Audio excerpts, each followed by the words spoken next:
అస్సలాము అలైకుం వరహ్మతుల్లాహి వబరకాతుహు. అందరికి నమస్కారం. సోదరులారా, నెల్లూరులో ఉన్న జామియా మసీద్ కి చెందిన 13 ఎకరాల 33 సెంట్ల భూమి ఇది.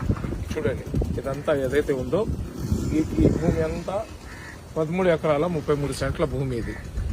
ఈ స్థలాన్ని దాదాపు నాకు ఊహ తెలిసినప్పటి నుంచి ఈ స్థలాన్ని అన్యాక్రాంతం కాకుండా కాపాడుకుంటూ వచ్చినాం. చాలా మంది ఈ స్థలాన్ని ఆక్రమించుకొని తినేయాలని చూసినప్పుడు మనం వందల సంఖ్యలో ఇక్కడికి వచ్చి పార్టీలకు అతీతంగా, జమాత్లకు అతీతంగా నెల్లూరు పట్టణంలో ఉన్న ముస్లిం సోదరులందరూ కూడా వచ్చి ఈ స్థలాన్ని వాళ్ళ ప్రాణాన్ని పణంగా పెట్టి కాపాడుకుంటూ వచ్చినారు. అదేవిధంగా ఏ విధంగా ప్రజలు దీన్ని రక్షించడానికి వచ్చినారో అదేవిధంగా ఆ రోజుల్లో ఉన్న వక్ఫ్ బోర్డు అధికారులు కానివ్వండి, వక్ఫ్ బోర్డు చైర్మన్లు కానివ్వండి, దీంట్లో నోట్లో వేసుకునే ప్రయత్నం చేసినారు.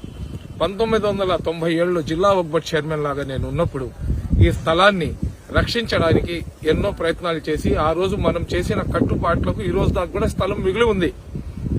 అయితే ఈ రోజు ఎవరికి తెలియకుండా ఈ స్థలం మీద వక్ఫ్ బోర్డు అధికారులకు ప్రేమ వచ్చేసిందనమాట. వాళ్ళు ఏంటంటే సర్వే చేస్తున్నాము, మొత్తం క్లీన్ చేసి ఫెన్సింగ్ రాళ్లు వేస్తున్నాం అన్నారు. ఫెన్సింగ్ రాళ్లు వేస్తే చాలా సంతోషం, ఎందుకంటే మన స్థలం ఏంది, మా బౌండరీస్ ఏంది, ఆ స్థలం అంతే ఉందా లేదా ఎవరైనా ఎంక్రోచ్ చేసినారా అనేది కూడా. అదేవిధంగా పక్కన ఇంకొక సర్వే నెంబర్ ఉంది, దాంట్లో 3 ఎకరాల చిల్లర ల్యాండ్ ఆక్యుపై చేసేసి ఉన్నారు.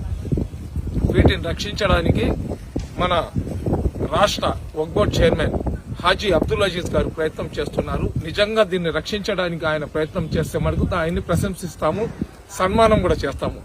ఈ స్థలంలో ఒక 5 ఎకరాల్లో శ్మశానము, 3 ఎకరాల్లో మసీదు కట్టాలని నెల్లూరులో ఉన్న ప్రజలందరూ కూడా తీర్మానం చేసుకుని ఉన్నారు. ఎందుకంటే రాబోయే రోజుల్లో ఉన్న మసీదులలో ఉన్న స్థానాలన్నీ ఏదైతే ఖబ్రస్థాన్ అంటామో, ఖబ్రస్థానాలన్నీ ఆక్యుపై అయిపోయి ఉన్నాయి. ఇప్పుడు మనుషులు చచ్చిపోతే ఎక్కడ వాళ్ళను తీసుకుని పోయి అంతిమ సంస్కారాలు చేయాలా? ఎక్కడైనా గవర్నమెంట్ భూమి ఇవ్వమంటే గవర్నమెంట్ శ్మశానానికి ఇచ్చే పరిస్థితి లేదు. ఒకేలా ఇచ్చినా గానీ ఇక్కడ నుంచి ఒక 20 కిలోమీటర్ల దూరంలో ఇస్తారు. చూడండి, ఈ ఏరియా అంతా 10% ముస్లింస్ ఉండే ఏరియా పక్కన జెండా వీధి ఉంది. ఈ ఏరియాలో కూడా దాదాపు 40%, 50% ముస్లింస్ ఉన్నారు. ఈ ఏరియాలో మసీదు లేదు.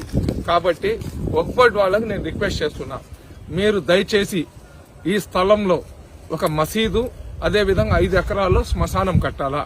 ఆ విధంగా గాని మీరు కట్టకుండా తెలివితేటలు ఉపయోగించి ఎవరికైనా లీజు రూపంలో అమ్మే ప్రయత్నం కానీ చేస్తే మడుకు సింహపురి గడ్డ మీద ఉన్న ప్రతి ముస్లిం సోదరుడు తన ప్రాణాన్ని తెగించి ఈ స్థలాన్ని కాపాడుకోవడానికి పోరాటం చేస్తాడు. ఇది ఎవరి అమ్మ పసుపు కుంకుమలో రాలేదు.